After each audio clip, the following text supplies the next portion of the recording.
Sabe o que está acontecendo na faixa de Gaza com o povo palestino? Não existe nenhum outro momento histórico. Aliás, existiu quando Hitler resolveu matar os judeus. Foi o que disse Lula em coletiva no último domingo ao ser perguntado sobre o envio de ajuda financeira para a Agência da ONU para Refugiados Palestinos. Ao fazer alusão a Hitler, a fala do presidente gerou uma enorme repercussão e desagradou parte da população e da mídia brasileira. A extrema-direita aproveitou para distorcer o discurso de Lula e afirma que a fala do presidente relativizou o Holocausto. A deputada Carla Zambelli, do partido de Bolsonaro, coletou mais de 100 assinaturas para abrir um pedido de impeachment na Câmara dos Deputados, pelo que classificou como expor o Brasil ao perigo de guerra. Também em resposta ao discurso de Lula, Benjamin Netanyahu, primeiro-ministro de Israel, prometeu sanções ao Brasil e afirmou que Lula deveria ter vergonha de si mesmo. Depois de se tornar persona non grata em Israel, Lula convocou o embaixador Frederico Meyer de volta ao Brasil. E o Itamaraty acaba de denunciar Israel no Tribunal de Haia por ocupação inaceitável e ilegal na faixa de Gaza. Ao classificar como genocídio a guerra contra os palestinos promovida pelo exército de Netanyahu, Lula parece ser o responsável pelo aumento da pressão global pelo cessar-fogo na região. Enquanto isso, 28.985 vidas palestinas foram perdidas desde o início da guerra, que não tem previsão para acabar.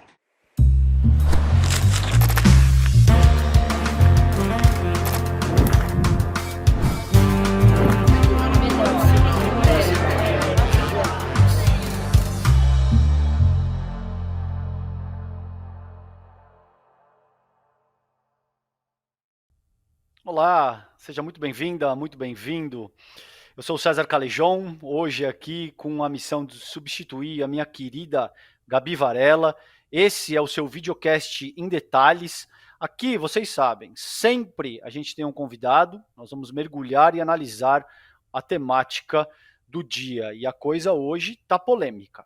Hoje está quente. Hoje eu converso com o Michel German, que é professor de Sociologia da UFRJ e pesquisador do Centro de Estudos de Antissemitismo da Universidade de Jerusalém. Michel, vamos lá. A gente está vivendo aí desde domingo, né? O Lula deu uma declaração forte que reverberou demais. Eu vou começar contigo por aí. Mas antes disso, eu quero te fazer uma pergunta direta, Michel. Como é que você classifica o que está acontecendo em Gaza ao longo dos últimos quase 4 meses? Você sabe, César, eu estou estudando muito sobre isso, né? E eu acho que tem fenômenos históricos que podem nos ajudar a entender o que está acontecendo em Gaza, né? Um dos fenômenos é o genocídio armênio. Eu fico pensando nas comparações possíveis. Tem uma justificativa pela entrada de Gaza e pela construção do massacre que está acontecendo em Gaza. Eu já vou antecipando que essa é uma das palavras que eu tenho utilizado para descrever o que está acontecendo em Gaza, massacre, que é o ato terrorista do dia 7 de outubro. Né? Que não foi o primeiro ato terrorista, foi um ato terrorista cruel, sangrento, etc. E que produziu uma justificativa de construção desse massacre na ideia de que os habitantes de Gaza devem pagar pelo que os terroristas do Hamas fizeram. Né? Isso não é novo, isso acontece, e junto com isso a construção de uma narrativa de um governo de extrema-direita, que é o governo de Israel, a gente tem condições concretas para dizer que a fala, a construção e a narrativa de que se trata de um genocídio é plausível. Né? E não sou eu que estou dizendo isso, é o Tribunal de Haia que disse isso. Então a gente, em última instância, pode estar falando de um massacre e que é plausível falar que a gente está testemunhando o genocídio. Perfeito, querido. E aí, retomando um pouco aqui, vocês viram aí, abre aspas para o presidente Lula, ele disse isso no domingo, no dia 18, domingo passado agora, abre aspas, ele disse: o que está acontecendo na faixa de Gaza e com o povo palestino não existe em nenhum outro momento histórico. Aliás, existiu quando Hitler resolveu matar os judeus, fecha aspas, essa foi a fala que causou muita polêmica do presidente Lula. Michel, gostaria da tua avaliação, como é que você avalia essa fala do presidente Lula e se você considera que qualquer comparação com o Holocausto judeu se trata de um erro. Vou começar pela última pergunta. Eu acho que não. Eu acho que é um equívoco você dizer que a comparabilidade do Holocausto é sempre ruim. Porque se ela fosse sempre ruim, você não poderia transformar o Holocausto num fenômeno histórico, porque os fenômenos históricos são comparáveis por natureza, né? Inclusive, você estuda os fenômenos históricos para poder compará-los. Eles viram outra coisa, né? Você produz uma sacralização deles. Então, concordo muito com alguns autores, né, que falam, Yehuda Bauer talvez seja o grande paladino dessa posição, é que o Holocausto tem sua unicidade, como qualquer fenômeno tem, e tem sua comparabilidade, né? Nesse sentido, eu não acho um equívoco comparar o Holocausto com qualquer outro fenômeno que esteja acontecendo. Se você quiser saber o que eu acho da frase, né, eu acho que é uma pena essa frase estar entrando nesse debate, porque a fala do Lula na Etiópia, né, diante de uma plateia de países africanos, representantes de países africanos, respondendo a uma pergunta cabreira de um jornalista que queria saber se não havia uma contradição entre falar sobre terrorismo na UNRWA, né, que é a organização que apoia refugiados palestinos, e continuar doando para a UNRWA, né? Isso é tão importante, tudo isso, é tão importante a fala dele, que eu acho que a gente está discutindo esse trecho, mostra duas coisas, como o debate sobre fenômenos muito importantes acabou virando refém de perspectivas como é que fala isso? Instagramáveis, né? Você pode colocar na rede social contra, a favor, preto e branco, isso é um tremendo problema. Eu acho que a gente está vivendo uma espécie de uma realidade virtual, de uma realidade de ficção científica, quando a internet, as redes sociais determinam os posicionamentos e não vice-versa. E segundo, eu acho que aqui teve um erro que tem menos a ver com a comparação que Lula fez com o Holocausto, que sequer foi citado, né? Mas a forma que ele fez isso, né?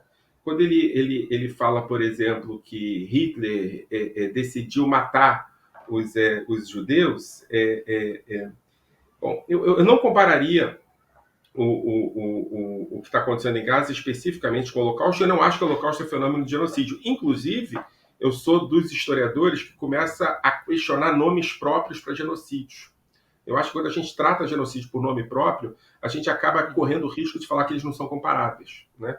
E genocídio é uma categoria importante. Inclusive, o governo anterior, o governo de Bolsonaro, tinha um problema sério com a categoria genocídio, porque ele achava que todas as pessoas no mundo elas eram representantes de alguma coisa, um governo conspiracionista, um governo que não acreditava em sociedade civil, né? Então é por isso que Bolsonaro não acreditava na categoria genocídio, ele achava que ela não existia, né? Eu queria resgatar a categoria genocídio. Quando o Lula fala em genocídio, ele já deu o recado, né? Quando ele fala sobre nunca aconteceu desde não sei o quê, né? No continente africano, ele se esquece de genocídios importantes depois de 45 e antes de 45, né? Namíbia, que é antes de 45, né? Século XIX, no século XX, Ruanda, que é anos 90, e outros genocídios desde então. Eu acho que ele caiu numa armadilha, né? Numa armadilha que impossibilitou que o resto do discurso, que é o discurso histórico importante, de uma liderança da altura do Lula, fosse o que a gente estivesse discutindo hoje. Eu queria que você entendesse a importância que seria se na política brasileira, e não estou me referindo à política internacional, a gente pode falar sobre isso depois, a gente estivesse discutindo hoje as falas do Lula sobre UNRWA, sobre o genocídio em Gaza e sobre a necessidade de interromper a invasão de Rafah. Eu acho que seria um gol de placa. O que a gente está tendo hoje é um debate sobre um trecho da fala, na minha opinião, um trecho historicamente errado e ofensivo, né? Eu acho que, de novo, não é por ser comparável ao Holocausto, é porque ele foi ofensivo na sua forma. Hitler não decidiu um dia matar os judeus. Tem uma questão aí, a gente tem que entender que as coisas têm que ser ditas de maneira cuidadosa, principalmente quando lidam com vida de pessoas, etc. E tal. E segundo, eu acho que, em algum sentido, e eu espero que eu esteja errado, isso animou um setor da sociedade brasileira que estava nas cordas, que é a extrema-direita. Perfeito, a gente vai falar isso em seguida. Mas antes eu quero abordar uma questão contigo que me parece premente, Michel, que é o seguinte, e eu quero te formular isso em forma de pergunta, tá? Você acredita que existe uma hierarquia moral hoje vigente no mundo que atribui diferentes valores para diferentes vidas, nacionalidades e etnias? E por que eu te pergunto isso dessa maneira? Eu vou te dar alguns exemplos para ilustrar a minha questão. E, naturalmente, como eu te disse nos bastidores, isso já vai denotar a minha inclinação nesse sentido. Os japoneses, por exemplo, assassinaram algo como 30 milhões de filipinos, malaios, vietnamitas, cambodianos, na Indonésia, burmeses, enfim. E 23 milhões de chineses étnicos. Tá? O Império Britânico, por exemplo, matou algo em torno de 165 milhões de pessoas na Índia em apenas 40 anos, entre o começo do século, entre o fim do 19 e o começo do século 20, ali entre 1880 e 1920. Isso tem um estudo, por exemplo, do Jason Hickel que mostra. O primeiro dado que eu citei tem um estudo da Universidade de Londres que mostra. A gente tem, por exemplo, Leopoldo II, outro exemplo que me vem de bate-pronto à cabeça, matou mais de 10 milhões de pessoas no Congo. As monarquias europeias mataram 55 milhões de indígenas nas Américas. De novo, um estudo da Universidade de Londres. Ao longo dos últimos 20 anos, os Estados Unidos mataram algo entre 4,5 e 4,7 milhões de seres humanos, direta ou indiretamente. Esse dado é da Brown University. E ainda assim, o léxico, Michel, que é usado para se referir a essas nações, não remete a essa dimensão de terroristas, de assassinos, de ditadores. A gente não ouve falar, por exemplo, em genocídio estadunidense sendo conduzido no Médio Oriente. O que te parece? Existe uma hierarquia moral que atribui diferentes valores a diferentes vidas e que, por exemplo, vidas estadunidenses valem mais do que vidas latino e sul-americanas e vidas na Europa Ocidental valem mais do que vidas na África subsaariana, vidas israelenses valem mais do que vidas palestinas? Como é que você avalia essa minha proposição? Eu acho que, primeiro, você tem razão. O capitalismo, a democracia liberal, produz essa hierarquia. Né? Você se esqueceu, por exemplo, da guerra civil na Síria, que você tem centenas de milhares de pessoas mortas, inclusive referências a genocídios de grupos específicos. Né? E eu acho que o debate sobre número de mortos, né, uma espécie de aritmética da morte, aritmética da crueldade, é um debate que há pouco, uma categoria importante é a categoria de genocídio. Por exemplo, o Brasil é formalmente acusado, César, de genocídio. Né? Não sei se você sabe disso, acho que pouca gente sabe, mas é importante discutir isso. O genocídio que o Brasil é formalmente acusado, e não só acusado, condenado por isso, é um genocídio causado contra os Yanomamis na fronteira de Roraima com a Venezuela em 1993. Né? E não chegou a 90 o número de mortes naquele momento. O genocídio se produz não a partir do número de mortes que ele causa. Né? Por exemplo, tem um debate importantíssimo, né? Homolodor, né? Que é um debate que também tem nome próprio, o genocídio. Né? Que é se Stalin promoveu contra os ucranianos um genocídio lá nos anos 20 ou não, nos anos 20 e 30. Né? E aí o debate é sobre o número de mortos. Né? Quem se fortalece com esse debate do número de mortos é quem gosta de pornografia da morte. Né? E aí é isso, né? A relativização do Holocausto também aconteceu à direita, não só à esquerda. A direita dizia, olha, teve mais mortos antes do genocídio dos judeus, etc. Por isso que eu acho fundamental entender que há categorias importantes para definir genocídio. Né? E o número de mortos pode ser uma delas ou pode não ser. No Brasil, por exemplo, não era. A gente vai ser acusado de genocídio no Brasil daqui a alguns anos, também com relação aos Yanomamis. Né?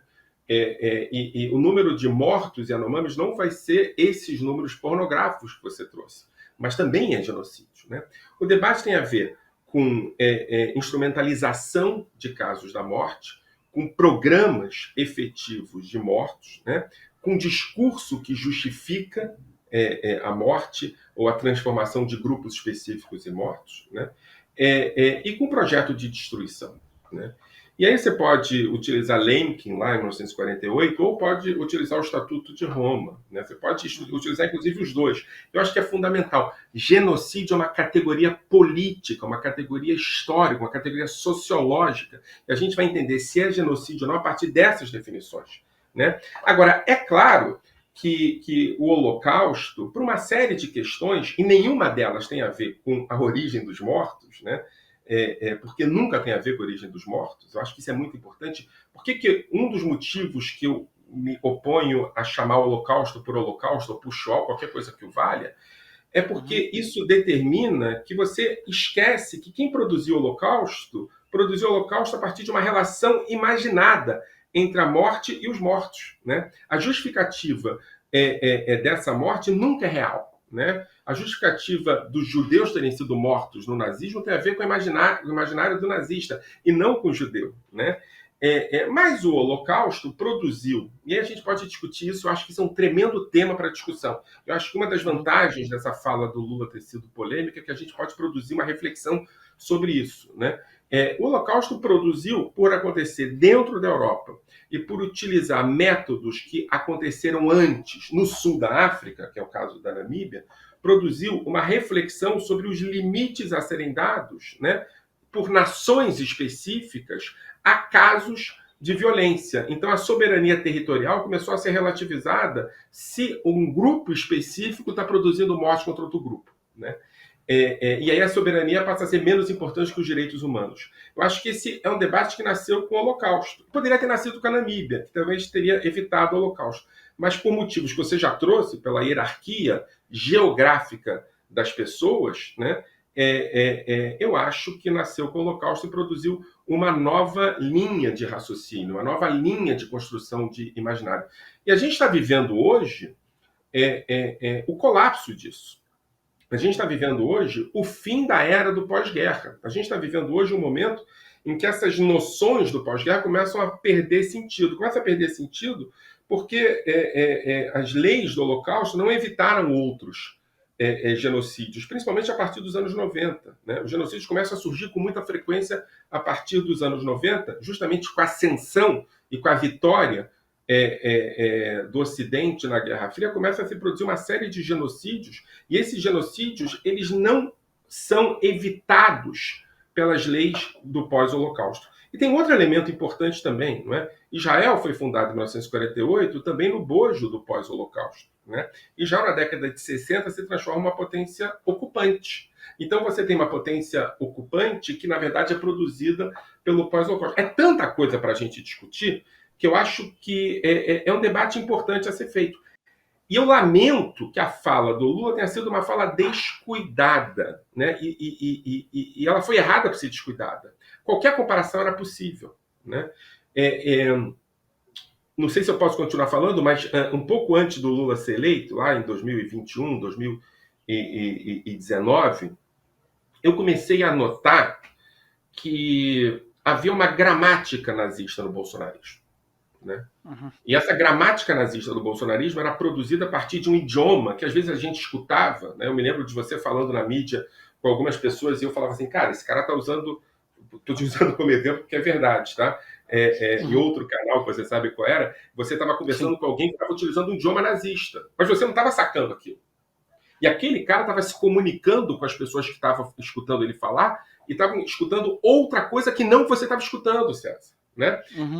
Mimimi, essas coisas. É uma gramática nazista. E, além disso, simbologia nazista mesmo. Então, por exemplo, a questão do Brasil acima de tudo, né? A questão do Goebbels, do secretário de Cultura fantasiado de Goebbels, a questão do trabalho liberta. São questões que eram como se fossem, né, o que Durkheim chamaria de pontos numa linha em que você começa a perceber que ela vai levando para o nazismo. E aí eu começo a dizer que o Bolsonaro é nazista dos 30, não dos 40. É nazista a partir de uma construção de uma narrativa nazista. Né? E nós todos começamos a denunciar isso com custos políticos e de vida muito altos. Né? inclusive tem gente que ainda paga muito por isso. Eu fui expulso outro dia da PUC por dizer coisas parecidas. Sim.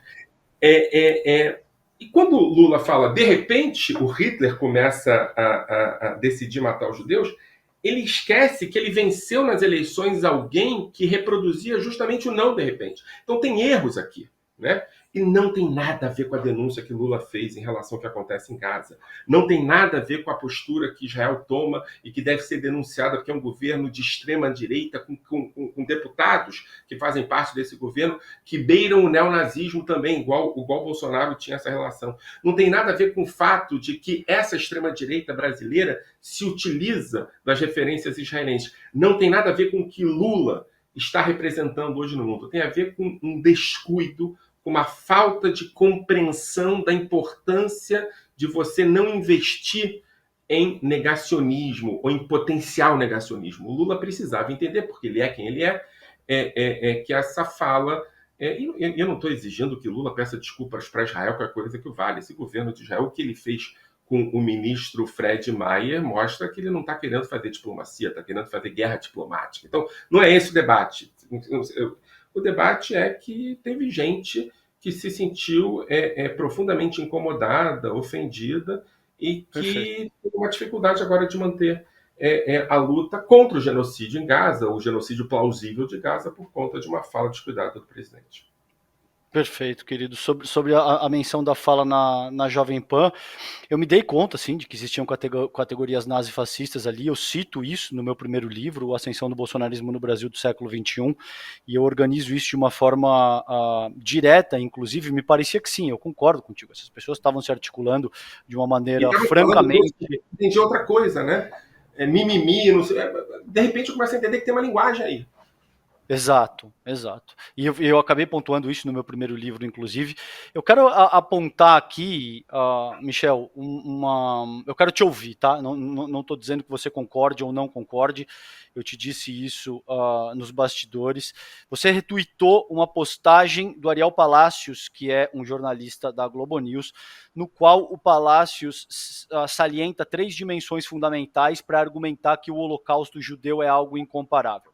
Ele cita, segundo as palavras dele, que está lá publicada no Twitter e que você retuitou. Assassinatos de forma industrial, a primeira. A segunda, Hitler não tinha a intenção de escravizar, mas simplesmente exterminar os judeus. E a terceira, de que Hitler queria matar os judeus, ainda que isso fosse contraproducente, considerando a própria economia alemã. Você concorda com isso? Como é que se avalia essas proposições e como é que se avalia o que está postulando o Ariel Palacios nessa ocasião? Olha, não tem como discordar, né? Essas são categorias que são categorias propostas desde a década de 60 por Hilbert, por Shaul Friedlander, por Brown.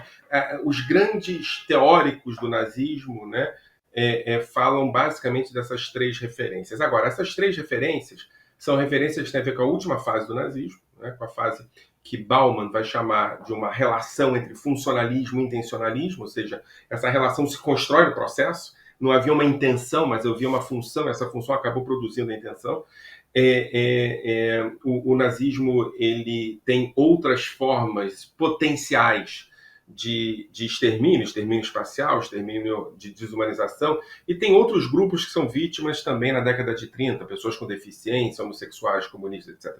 É claro que eu concordo, não dá para discordar disso, porque isso é um ponto pacífico. Agora a pergunta, e eu acho que a situação está tão grave que uma pessoa como Ariel Palacios, que tem um cuidado em discutir o tema, não é? Um cuidado em falar sobre isso, eu vou retweetar, como eu vou retweetar qualquer outra pessoa que mesmo que eu discorde pontualmente de algum elemento, até de mim mesmo eu discordo toda hora. Eu acho que é importante que a gente converse com essas pessoas e produza uma reflexão a partir do que elas dizem. Agora, o que eu discordaria do Ariel Palacios é o que isso significa em termos de uso político, né? Porque se eu não posso usar o genocídio nazista contra os judeus como elemento de comparação, para que eu vou usar? Né? Tem um historiador brasileiro chamado Luiz Edmundo Moraes, um dos grandes especialistas sobre nazismo, que ele trabalha com a ideia de mosaico do genocídio. Né? E ele fala, olha, o Holocausto produz uma série de elementos que nos fazem entender como é que ele foi possível. Né? racismo, desumanização, violência, centralização do poder, instrumentalização da educação para a destruição de grupos específicos, o que ele chamava naquela época de produção de ódio como arma, o que a gente pode chamar hoje de cultura do ódio, uma série de questões. Essas questões, elas podem ser vistas como todo, que produziram um genocídio em caráter industrial, como foi o nazismo, aquilo que Hilbert chamava de guerra contra os judeus, né? Ou pode produzir elementos isolados, né? Se você pega, por exemplo, a desumanização junto com a educação para o ódio, se você pega o racismo junto com o rumor e a conspiração, isso pode produzir genocídio também, né? Então, eu acho que a gente deve estudar o Holocausto para poder estudar os genocídios, né? Não deve estudar o Holocausto para não estudar o genocídio. Você entende o que eu quero dizer? Eu acho que tem um problema aqui, produzido muito por uma pedagogia do Holocausto, que eu escrevi sobre isso no GT do ministro Silvio Almeida, que é uma pedagogia do Holocausto que deve ser refundada do zero, César. Eu não acho que a gente tem que recuperar elementos dela, não. E eu acho que um dos efeitos da fala do Lula, positivos, deve ser um debate sobre isso. Agora, eu acho que tem 3 tipos de incômodo com a fala do Lula. O primeiro tipo de incômodo é com as críticas que ele faz ao governo de Israel. Isso não me interessa. O segundo incômodo é o incômodo com a utilização do Holocausto para entender outros genocídios. Isso me interessa para poder discutir historicamente por que a gente deve entender o Holocausto para discutir outros genocídios, e não o contrário. E a terceira referência é que a forma que o presidente Lula utilizou como uma espécie de referência única na história, como uma espécie de falta de respeito a utilizar Hitler, que decidiu matar os judeus, me coloca num lugar em que eu não me sinto à vontade com isso, né? Eu acho que é isso.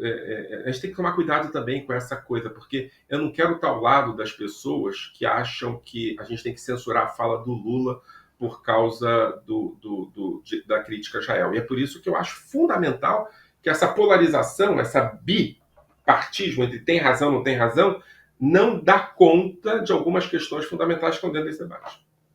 Perfeito. Acho que está claro isso na tua fala. Acho que você trata do tema com a complexidade, com a riqueza e com as referências que uma questão complexa dessa natureza merece. Eu ficaria 3 horas debatendo contigo. Infelizmente, a gente encerrou o nosso tempo por hoje. Michel German, obrigado, querido, pela tua participação, pela tua inteligência, pela tua humildade. Foi um prazer te entrevistar hoje aqui, Michel. Obrigadão.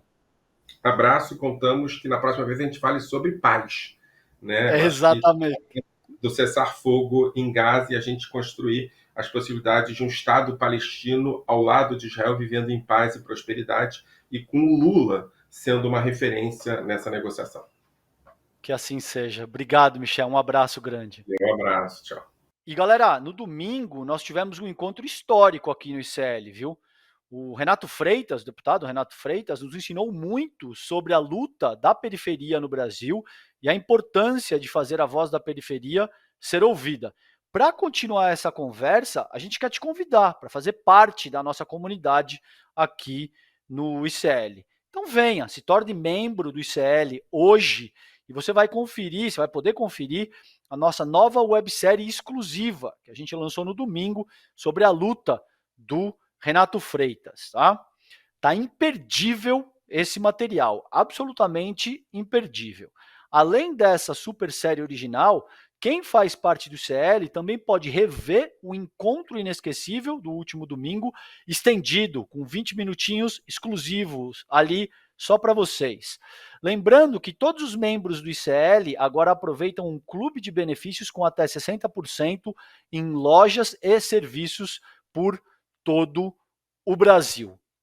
Quem entrar agora para o ICL no plano solidário anual ainda vai garantir os presentes que oferecemos para quem entrou para o ICL no domingo. Olha só que legal, olha só que bacana, que especial que a gente tem aí.